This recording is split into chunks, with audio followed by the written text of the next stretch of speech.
महादेव। हमने एक वीडियो देखा है, आइए आपको उस वीडियो को दिखाते हैं, तब उसका हम जवाब देते हैं। ये है बागी जिला बलिया, ठीक है, बागी जिला बलिया बोलते हैं इसको। लेकिन डाउट इस बात का है कि जब बाग जिला हम लोग बक्सर को बोलते हैं तो आखिर इसको बागी जिला क्यों बोलते हैं भाई?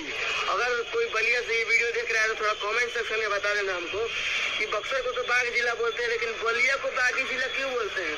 थोड़ा कमेंट सेक्शन में हमको बता दीजिएगा। बड़ा कंफ्यूजन है मेरे को इसको लेकर।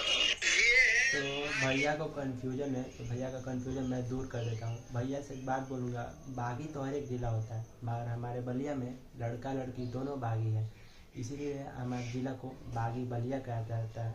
और हमारे बागी बलिया का नाम देश विदेश चाहे कोई भी राज्य हो, वहाँ पे हमारा नाम लिया जाता है। और इस वीडियो को इतना शेयर करो कि इस भाई तक वीडियो चला जाए। हर हर महादेव।